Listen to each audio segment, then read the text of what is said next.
Tell them we ain't taking no days off. Days off, taking no days off. Boys think I'm long gone way out. Days off, no days off.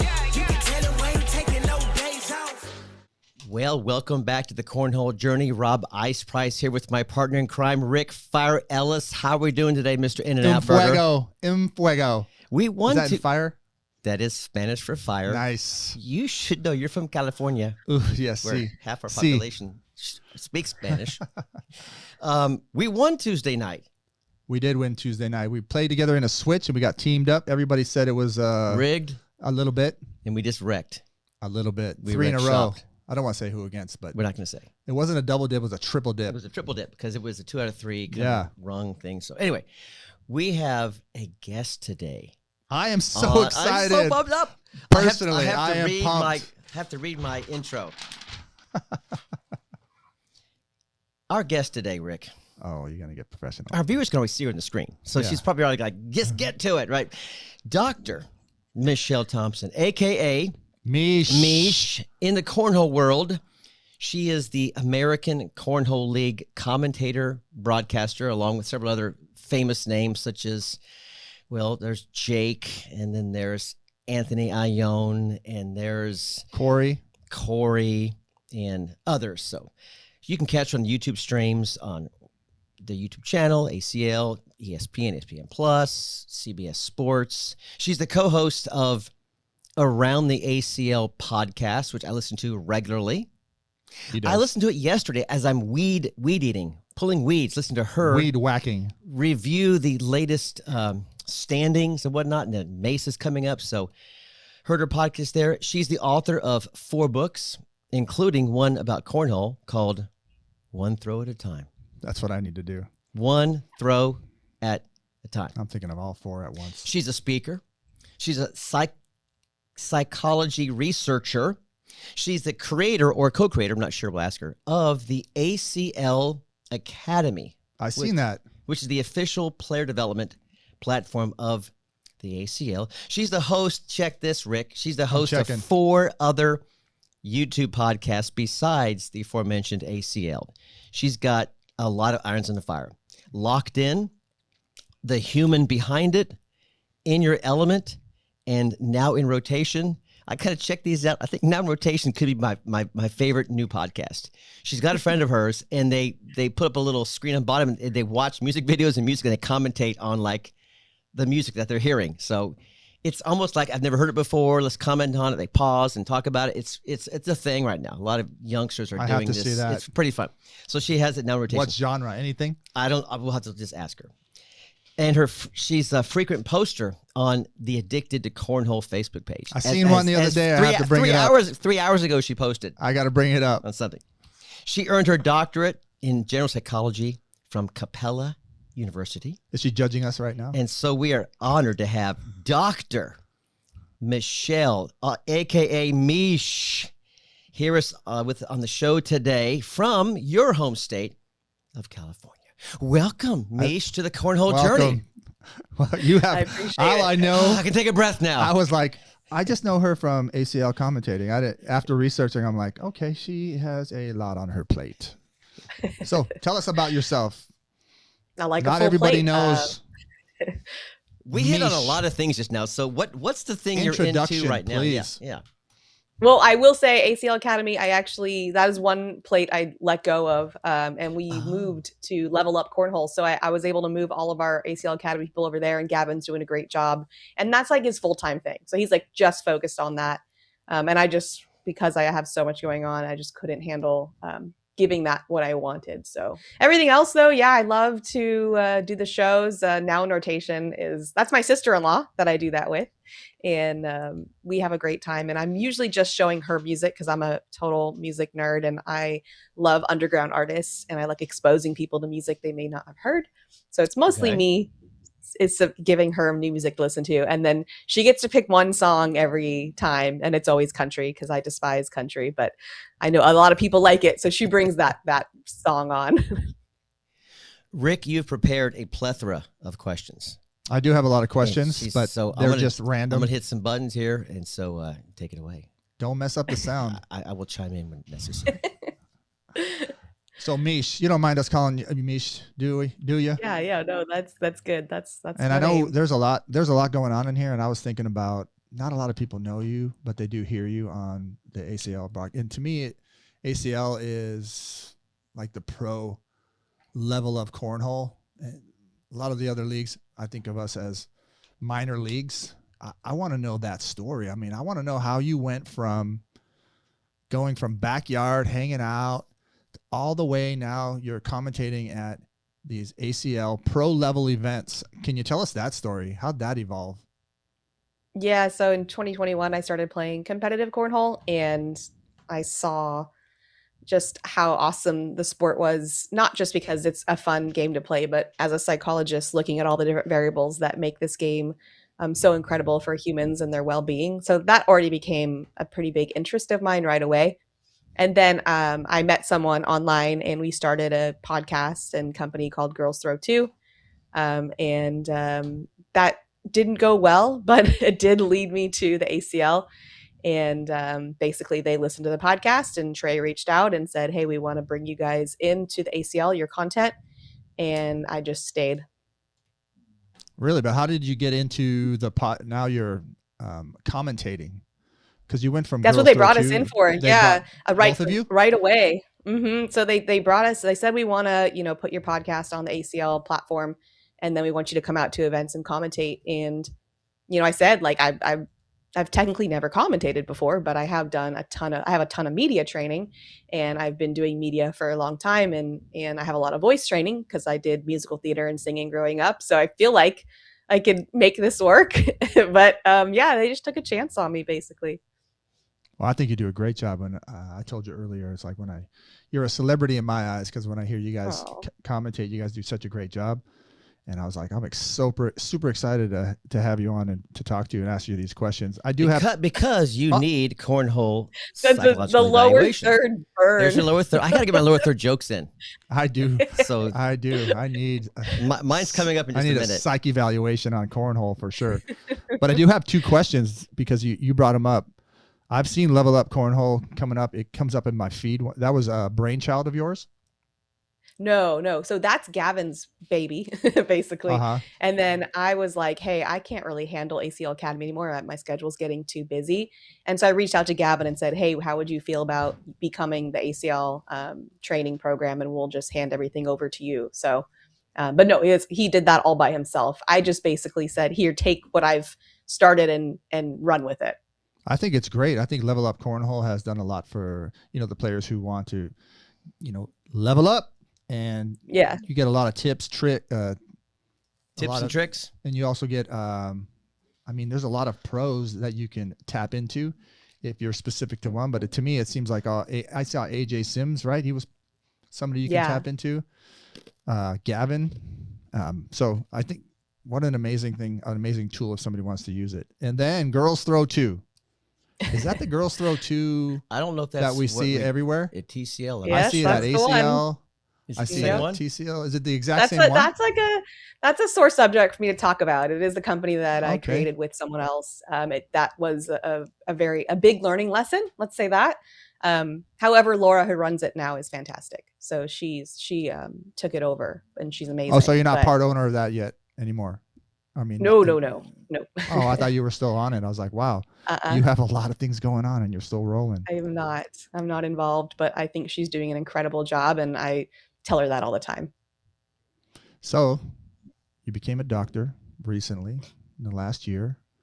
And also you talk about the human framework, and you connect it to cornhole. I really want to get your mindset on that, because We have to pick her brain. This is good. 100%. This is gonna be great. Because to me, we have the shots. Everybody can make the shot, and everybody has, not everybody, but most of the people who eight and above, they can play up with the higher levels. But I do believe my brain gets in the way of competing at a high level. How would you help me through this, or talk me through the human framework, and what does that mean in this field of cornhole? Yeah. Well, first of all, if you were asking me for my advice, I'd have to ask a lot of questions, which I won't do here. But to Please give don't. basic type, to give basic kind of feedback, the human framework basically is remembering that we're humans first, not robots. So a lot of times their expectations of how we're supposed to perform are based on if we weren't as nuanced as we are, but we have emotions and we have childhood histories and we have belief systems and we have values, and all of that meshed up can create experiences that are triggered when we put ourselves in performance situations. And we would love that none of that happens and that we didn't have triggers, but that is what makes us human. So when I develop the human framework, I'm thinking about, if I'm looking at a human being and how they're showing up in a performance situation, and if I was to take a step behind the behaviors, like what you're actually seeing, the outcomes of the results, what's going on in that human? And that is where I start to do my work. That makes perfect sense to me. But to me, it seems like a life lesson, not a cornhole lesson. Is that what it's meant to be with a cornhole? Yeah, background? I mean, yeah, like I love cornhole and I love what it can do for connection and community and socialization. But my passion, what keeps me up every single day and makes me want to keep going, is creating better humans. Like I want human beings to live their most incredible lives. And I think when we are putting ourselves in what I call the arena, which means you're not just doing the status quo, you're challenging yourself. That's when you're going to notice triggers. And if you're willing to use that to grow as a human, you're going to have a really incredible life. So this might be something that connects to the human framework, but we talked about it before we started recording.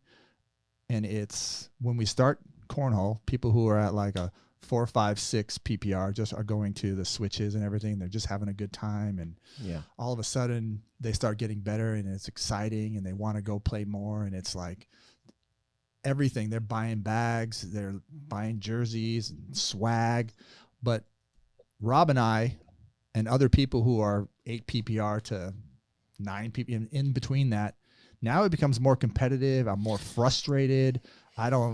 Sometimes I don't even want to play because I can't see myself progressing.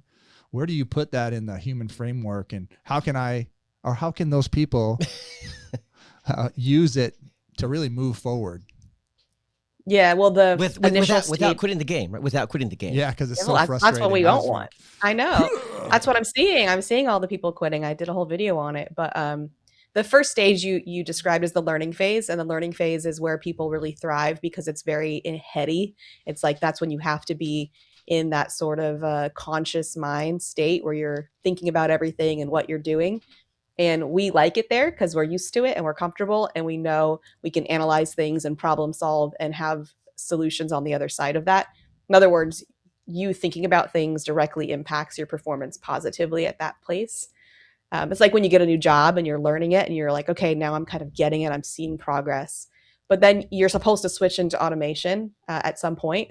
And what happens is, because we're not really comfortable with just being in our bodies and letting go of the overthinking or the analytical part of ourselves and the problem solving, every time something goes wrong in a game, we try to bounce back into the learning phase in the middle of the game. And you can't. Now you could go back, when you go home, and you could say, all right, let me pop into the learning phase for a moment and kind of look at what happened at that tournament, or maybe that shot's not quite working. I need to look at my mechanics. Like, you can kind of dissect your game a little bit in a setting when you're not in the middle of a game or a tournament. But the minute the tournament starts, you have to agree to be in automation, like it or not. Like, there's just no time to be tearing apart a game once you're already in the arena. You just can't. And so a lot of people, they miss a shot and now they're like, oh man, am I lifting my arm like high enough? Am I following through? Am I like, they start analyzing and you just can't. Don't say anything. Don't say anything. This is me. This is why my lower third says I need cornhole therapy and counseling. Don't say anything. I have the question. She's just literally just described me. So he's my partner. Let me say it, Rob. And then I have a question for her. That's Okay. not on your little list. No, let me say this. He's my partner, and we practice and practice, and I know him. I know his game. And in the middle of these games that you just mentioned, and we're playing, and you got to automate. He's like, I got to throw higher. I got to throw lower. I got to throw with my left hand. Maybe my right hand will work. Maybe my left eye I need a step now. It's like, Rob, why So I need you to tell him, since you're the doctor, he should just stick with it, stick through it, and he'll get better. Is that what you're saying? Well, you definitely Yes. have to, you have to, let me say it this way. That isn't the solution at all, like no matter what. But there are things you can do a reset. Like you can notice that you're spiraling and that you can use the overthinking as a trigger warning. Like, oh, this is a signal that that I'm not in the right state. You know, I'm not in the flow state or in the challenge state. I'm in the worry state, or I'm in fight, flight, or freeze or something like that. So you can use that information as feedback to go, well, I don't want to throw from here. Like whatever I'm feeling right now is not conducive for good play.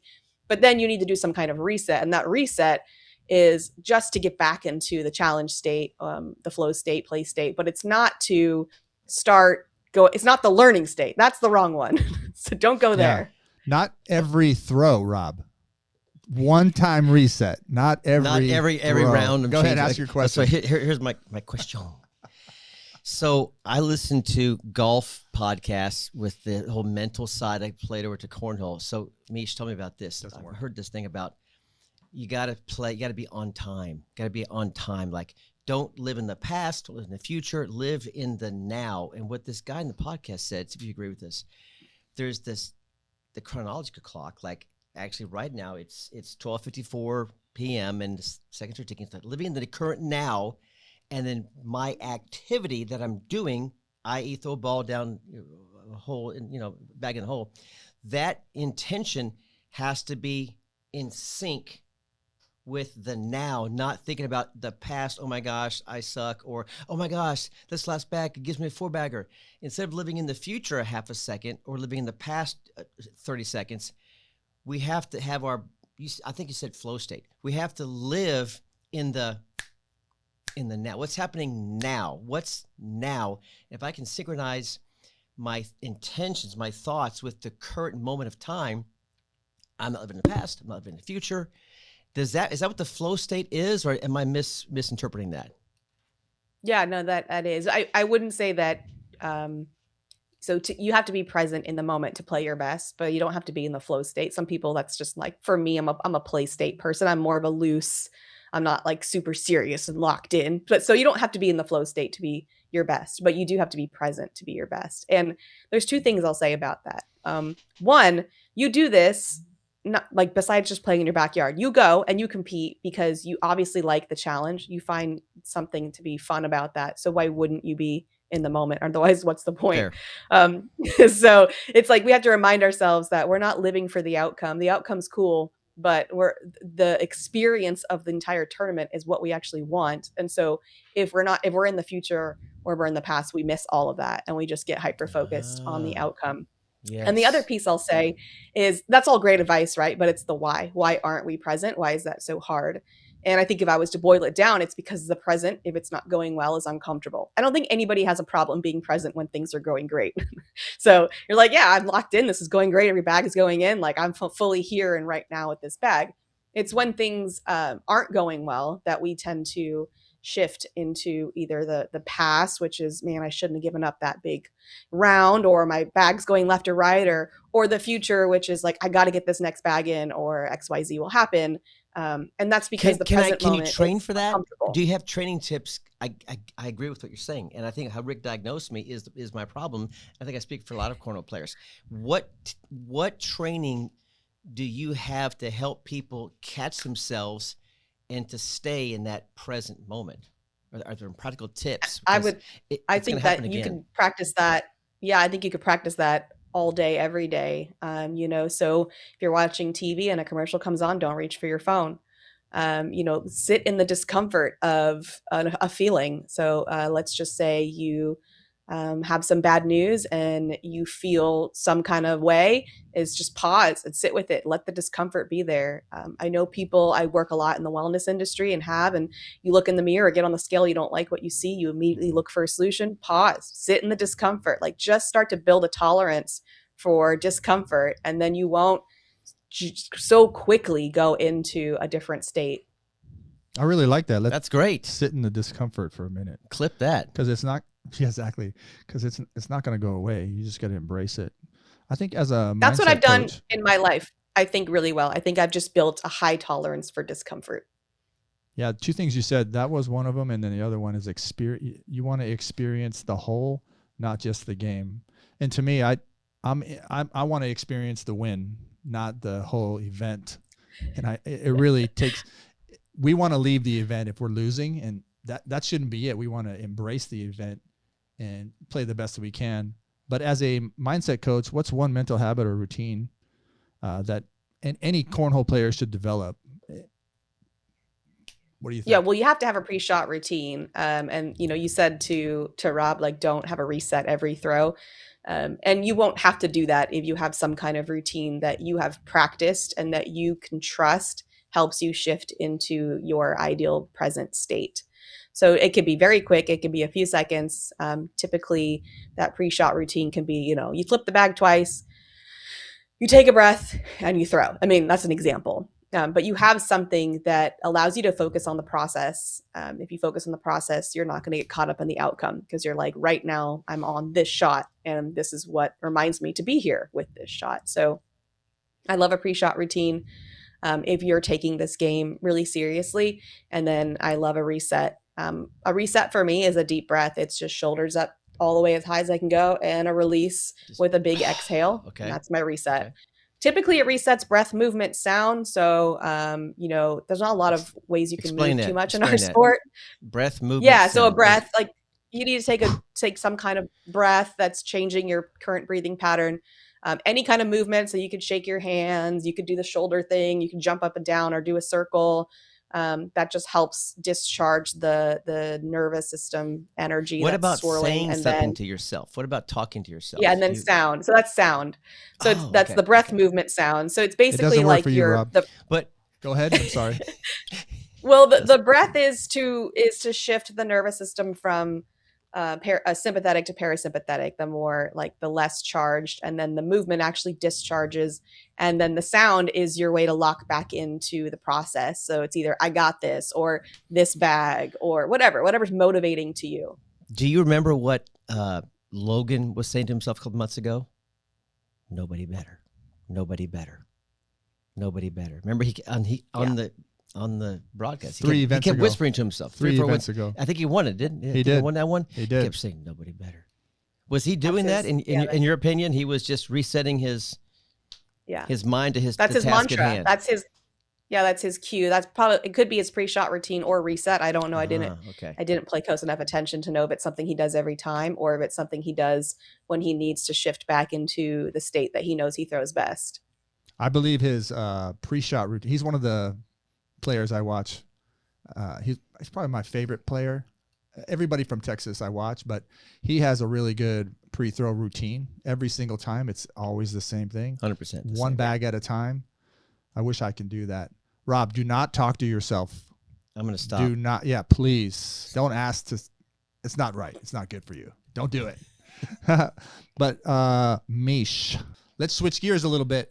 You're an author. There it is. One throw at a time. You know, Yeah, I haven't read it. one throw I at a just heard time. one throw at a time. I'm thinking one bag at a time. That's what I'm thinking. A lot of people think that this book is kind of all the mental principles that I teach, and that's not. This book is not for advanced cornhole players in the sense that you're thinking.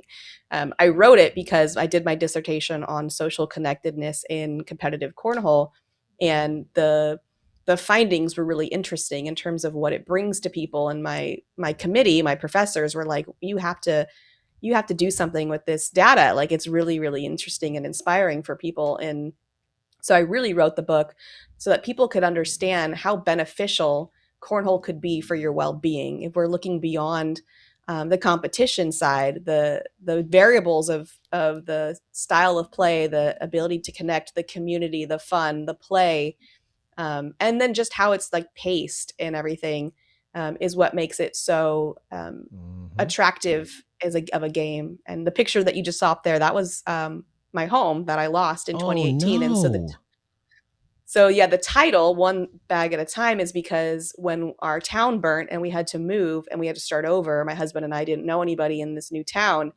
and we started a cornhole league, and now we have this massive community of people. And so cornhole kind of is what saved us in a way, and really gave us a community that we completely lost in a matter of 24 hours. Oh my God. Well, that's tragic. And I do believe the community in cornhole is why I still play. Wow. It's why I got into it, why I still play. And the people I love to hang around with, some of my best friends, like we play for a league, C4C, Cornhole for Community. They do a great work. And then also Kinfolk is our, like a group, a Texas Cornhole League group, you could say. Great people. A couple hundred people. And I love what you said. I try to tell people all the time, because I praise cornhole. It's for my well-being. And I think it could be for your well-being too. You know, it's great when you're going there, and when you're a new player, and not a lot of people remember this, but when you're a new player and you're playing and you're leveling up, it is so exciting. And then when you get to play with somebody who's better than you and they can teach you, and then you win, even better. Yeah. I have a question here, and it's your question. I'm going to ask her the question. I have another question. You have a lot of great questions here. One of your many skills. Okay, Meesh, here's what he wrote. I love it. You've worked as a broadcaster and a mindset coach. What's something you noticed during a match that most fans watching on TV completely miss? That's a great question. So it's really easy for me to pick out the nervous system states when I'm watching a player. So when something doesn't go their way and I'm watching for fight, flight, or freeze. Rick, I think it was you mentioned earlier that when things aren't going great, you want to leave. So that's the flight response, right? That's I want this game to be over. I'm out of here. I'm going to throw air missiles only because I just can't handle being in this. I did that the other day. Stop.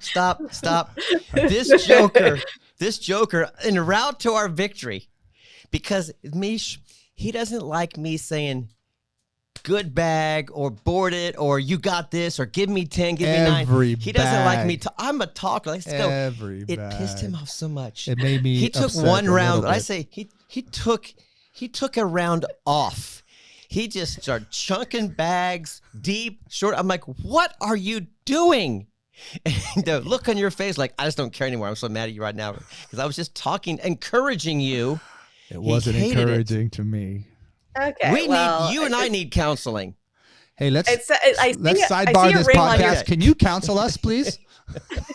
I see a ring on your finger, so I'm assuming you're married, and I would assume that if your spouses said, I don't like when you communicate in this way, that you probably listen. So maybe do the same for each other. She just helped us out. She just helped us out so much. Yeah, I'm not going to be throwing bags at my wife ever. That was good. So I interrupted. Anyway, you're talking about when you're watching players. Oh my you gosh. said you're looking at certain things. Go ahead and continue that thought. Yeah. So the flight response, when you see them give up. The fight response is the one you see the most, right? They get angry, they get frustrated, they're throwing bags. But it also shows up with like extra control. So them trying to control everything. Like I see people like it's okay to just kind of like straighten your arm and like kind of go through the motions, but like you'll see them trying to like break down every part of their game and get better control over it because they're feeling out of control. He's giving me the look. He's giving me the look right now. It's what I do. So you're Rick's the flight and Rob's the fight. He's a control freak. Yeah, anyways, the control freak. And then freeze is the one that we're actually seeing a lot of now. I've had quite a few people tell me that, so-and-so is having a really hard time releasing the bag. They're just standing there frozen. I mean, they're moving, but they're not letting go of the bag, and which would be your freeze response. So that's been really interesting to watch. And then the challenge response. Tony Smith had that for a few months. Wasn't Tony Smith having a little double clutch freeze? And then he Logan too, right? Did.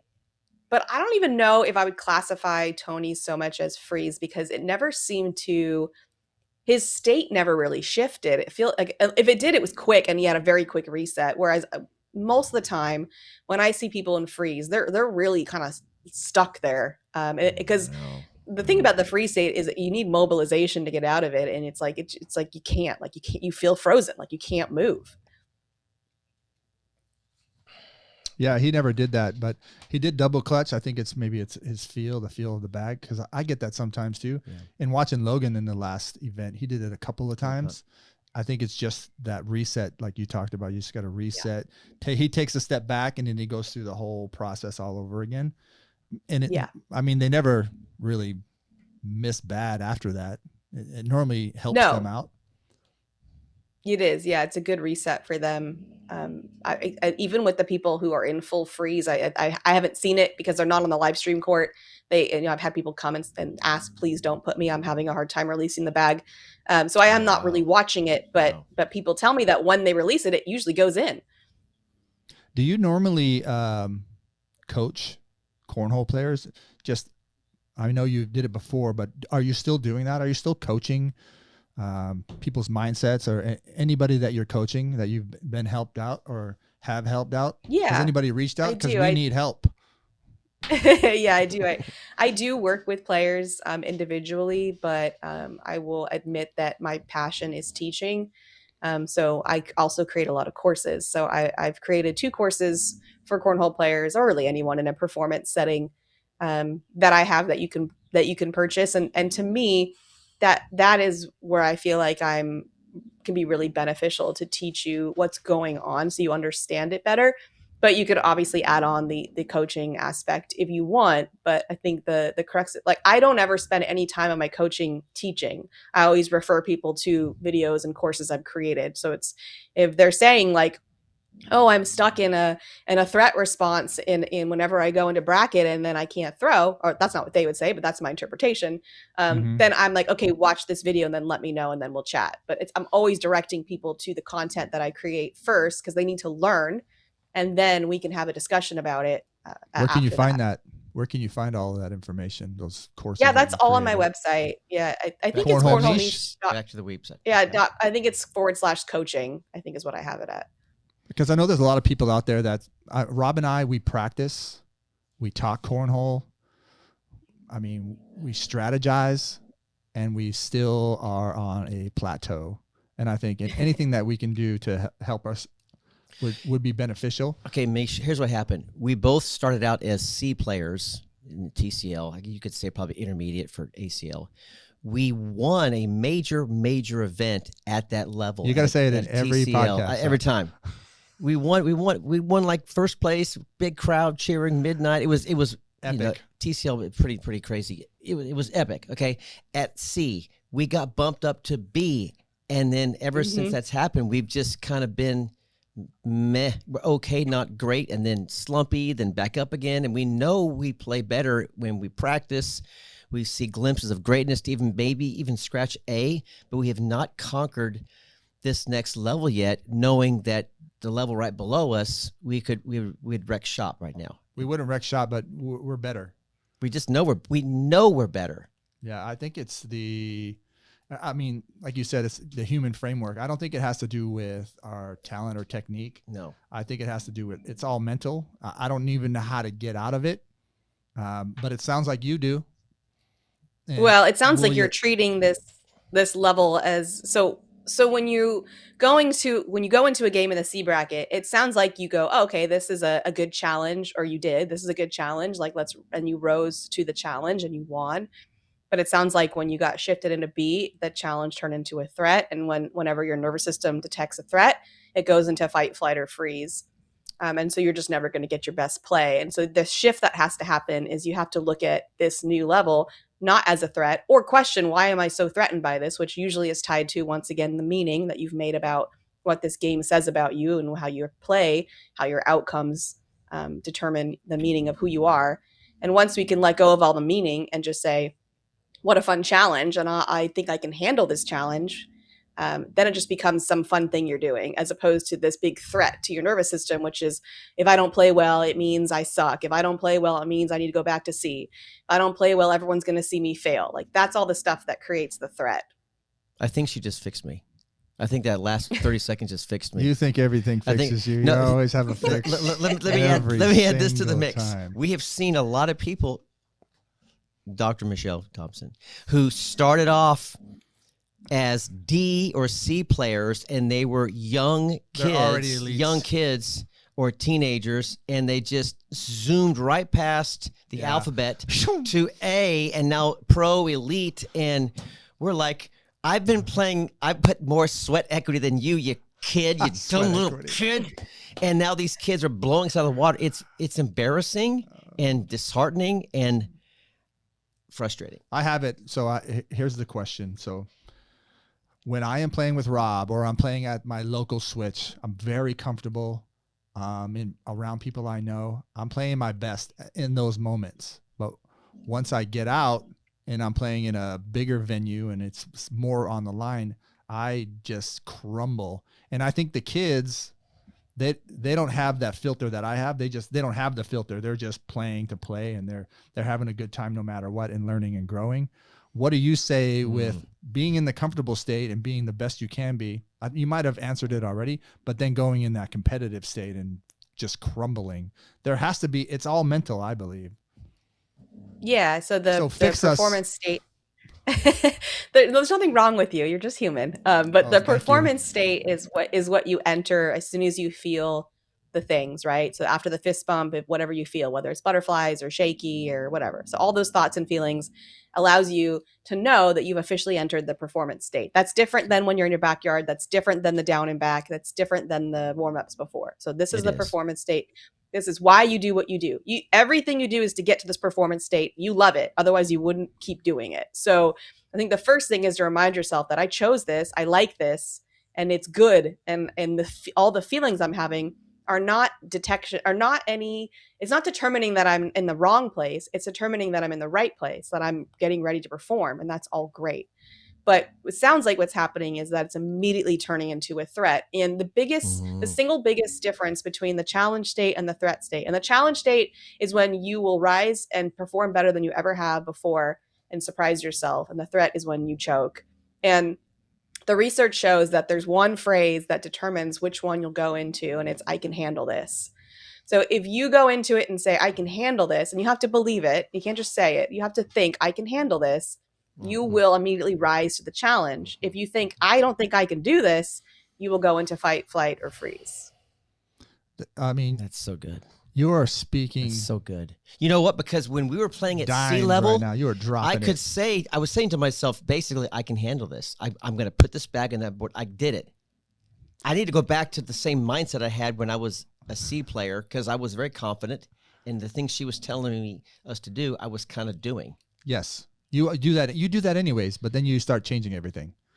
Well, I'm sorry to get you guys in the middle of all this. Destroy Rob Price. But well, you have evidence, right? So if you are killing it at sea, you have all this evidence as to why you can handle it. And so this is kind of where you bring in the phrase, I need to believe it before I see it, because a lot of people operate from that space. And I have learned in my life that I have to see it I have to believe it before I see it.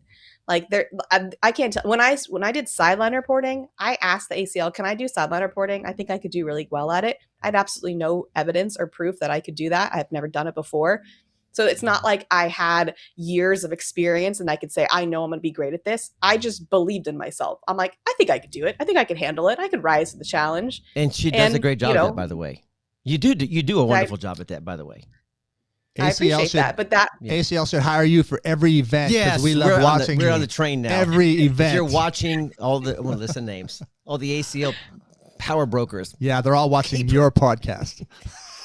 I believe I can handle this. I believe it's going to happen. So yeah, you have to believe it, and then you will have the evidence to support you in believing that you can handle it.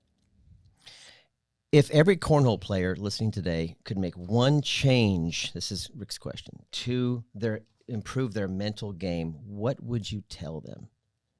There's a lot to of recognize. Yeah, go ahead. I was like, to recognize the performance state as a positive thing. So what you're calling nerves, if you could shift in your mind that this is good, this means I've entered the arena, this is what I've trained to do, this is why I do this every week, this is what I love, this is what makes me feel alive, everything is so I can get to this feeling right here, this is the feeling I'm chasing. But then do a quick reset just so you're not throwing from adrenaline, because then your bag will soar off the back or something. So you go like, this performance state feeling, this is great, that means I'm exactly where I'm supposed to be and I can handle it. And then do your reset, take a deep breath, and lock in. Did you ask question number 5 yet? I'll let you ask it. I think it's a great question. I haven't asked number 5 yet. And we're almost done with Michelle, but I think it's a great question you came up with. Number 5. Let me ask number 5. Do it. When a player says, I'm in a slump, how do you determine whether it's a mechanical issue or a mindset Read issue? it again with some passion. Oh my gosh, this guy. You wrote this. Fire When up. a player says, I'm in a slump, how do you determine whether it's a mechanical issue or a mindset issue? Okay, that's better. How's that? Yeah. Yeah. How The would you easiest way to if they're in a determine. slump? Yeah. It's all about whether or not it's consistent across the board. So if you tell me I'm killing it in my backyard, but I can't do it in bracket, then it's not a mechanical issue. If you're like, I'm doing great in rounders, but I can't finish up, or I do great at the beginning of the bracket, but then not the end, all of that would determine that it's not a mechanical issue, because you're showing that, you have a good ceiling and you can reach that ceiling when there's no pressure. But once the pressure hits, that your game declines. So then it's a mental thing. So I have just one thing. Love that. I'm listening to you, and I am learning. I'm learning a lot right now about my mental state. I'm learning a lot of what I should do, how I should think. And I believe it will help me. I don't know if we've asked everything that you wanted to share to get people to maybe reach out or check out your content. Is there anything that you wanted to share? Because I think if they do, if they really just listening to this podcast and then listen to me and Rob bicker about it, but everybody's coming up and we have different things that we need to work on. But is there anything that you would like to share? Maybe to add more, but I do believe this will really help me, and I know it can help out a lot of cornhole players out there. Yeah, I guess I would just add that you have to remind yourself that you're so much more than just this game. And when we put a lot of internal pressure on ourselves, like external pressure is good, the score being tight or getting to the end of the bracket or being on a big stage or having people watch, that's external pressure. That's all positive. That's what makes it being human fun and you're alive and you're in the arena. So it's all great.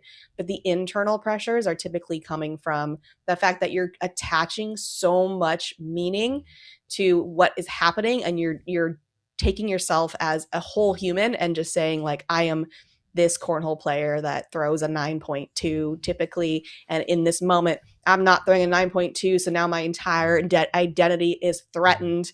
And now I don't know if I can even trust who I am. And it turns into this spiral just because we've just minimized who we are into this tiny little identity role. And we are so much more than that. And I think that could alleviate a lot of the internal pressure.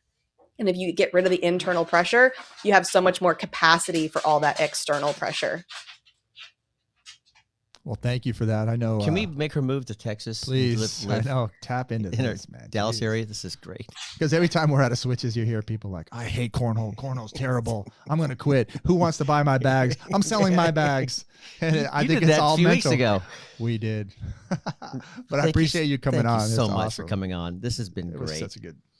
Do you have any questions for us? I know we're just two randos from Texas. Yeah, did you look up Rick Ellis? We've done some ACL and some TCL. We're just, we're trying to build I our think own, I still our have own brand here. $25 in my ACL wallet from like There you go. 2 years ago. So No, I just like, what's the next event? Are you guys coming out to? We thought about, I did for a minute, Yeah. coming out to Mesa, Mesa. again, but my schedule won't let me. But I've been to Mesa twice. I love that area, and yeah, we've been to several. We have to travel. What about Worlds?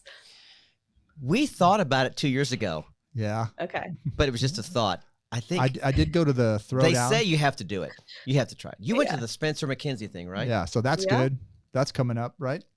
Yes, that's coming up. So I that's don't a know if I'll be whole there or event. not. It's like I'm You still should. waiting for Anyone in ACL, hire her, get her up there. I'm she can still help finding everybody out. out. You can have your own booth.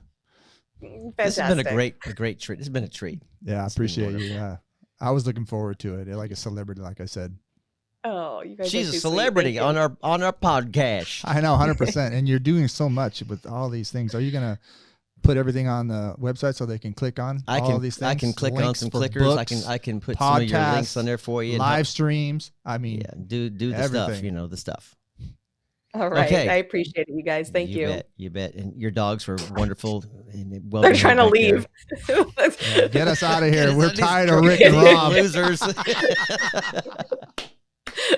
All right. Thanks Oh my again, Michelle. gosh. So wonderful to meet you this way. And forever ACL, we'll make sure we bump into. Yeah, her and 100%. grab Thank you so at the much. ACL event. So, It was great. Thank you, guys. Thank you. All right. See you later. God bless. Bye bye. Tell them we ain't taking no days off. Days